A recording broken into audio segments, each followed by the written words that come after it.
to more by his acronym or slash name than Joe the Plumber. His real name is Joe Wurzelbacher, and he's good enough to join us now to bring us up to date on what's going on with him.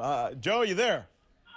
Oh, hey, I'm doing real good. How about yourself today? Good, good. Man, I got to tell you, just to be completely open about this, so many people have been writing to me today saying, why are you talking to this guy? Why are you talking to this guy? So here's your chance to answer a lot of the questions that I've been getting from a lot of them. And I'll start with just probably the most curious question that a lot of people have. Why would you be so upset about people who clear more than $250,000 a year having to pay taxes when you're nowhere near that category? Is that a fair question? Can you give me an answer? Well, I mean, they're not going to like the answer because it's called principles, I mean, that's what it comes down to me. I don't want someone else's money. Let me make my money. And, what if you get the opportunity to make that kind of money, then all of a sudden the government's going to take it from you? I'm not riding on anybody else's back. I do on my own. But you are not in a situation where you're going to be able to make that money anytime soon. You're nowhere near being able to buy a business that clears more than $250,000 a year, because that would take millions and millions of dollars, right? So it's okay to go out and rob a bank then? I don't understand the logic. That doesn't make any sense, brother. I mean, it's called principles. I'm not trying to be, disrespectful towards you. It just principles. That money belongs to them. It doesn't belong to me. I didn't work for it. No disrespect taken. The point is that we do have a system in the United States where somebody has to pay for fixing the roads, for the infrastructure, for the police department, for the firefighters who come out, put out the fire in your house. So who, if not those who make a lot of money, should be paying those taxes? Well, you're getting only one part of that. What's the second part is you're forgetting, or the person that wants to know the answer to the question is, the people who don't work or don't work very much and, support those fine, the establishments you're talking about as far as our roads and fire departments, police departments, aren't paying into it at all. And so they're going to actually get more, or they're going to get money back from my hard work. That doesn't seem right. I mean, taxes are necessary. So wait, am I hearing you correct? Did you just say you want people who make less than $250,000 to be taxed more, and people who make over $250,000 to be taxed less? You think it's a skew now, and you want to fix it? No, nowhere in what I just said did I say anything about people who make less than $250,000 should pay more. Didn't say that at all. So you would, well, because you just said that they are not taxed.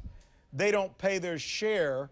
So, guys, the money's got to come from somewhere, Joe, right?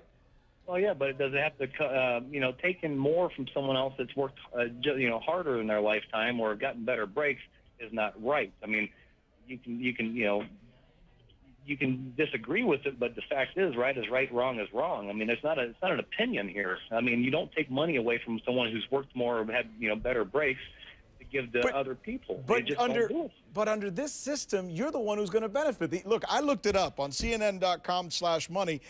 The average plumber makes $37,000 a year. So I don't know how much you make, but I make more than that, but I'm not in the six figures. I work damn hard for my money. Well, it's just kind of hard to figure out. I mean, you don't have a license. You're not registered as a plumber. You owe back taxes of $1,200. A hospital is asking you, St. Charles Hospital, Mercy Hospital, is asking you for $1,100. Hold on 1 second, brother. I got a question for you. Go ahead. Why are you vetting me out and you haven't done this with Obama? You're sitting here asking me all these insane questions. I asked a question of a elected public official, right? And you're going to No, Joe. Hey, Joe. Man. You've gone on the air and endorsed John McCain. You are no longer just Joe, private person. You have thrust yourself into this campaign by holding news conferences, talking to reporters, and endorsing a candidate. You have to be asked the tough questions, my friend. That's the way it works in this country. Well, ask good questions. Why don't you ask what I'm going to do for, what I'm going to do now? Well, the good question is this. Why is a guy who's not even licensed as a plumber, is nowhere near making $250,000 a year to clear, asking why it is that people who make that kind of money could be taxed? It just... All right, brother.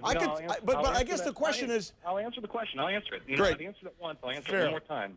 And you're not going to understand it again. It's called principles. Look it up, and then you'll figure it out, man. And your principles say that somebody who makes a lot of money should not be taxed.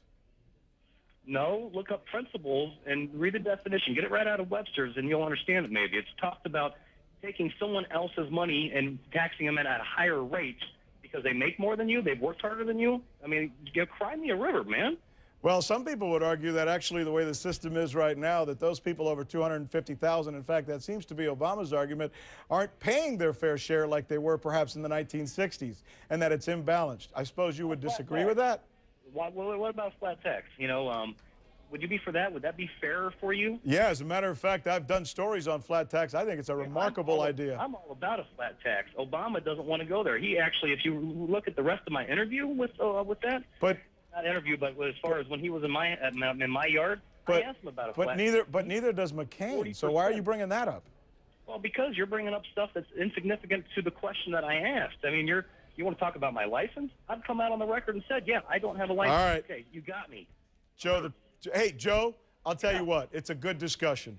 Some different perspectives that you've shared with our viewers, and I appreciate you taking time to talk to us today. See you later. All right, man. God bless. Ali Velshi joining us now. Apparently, there's some new information that's.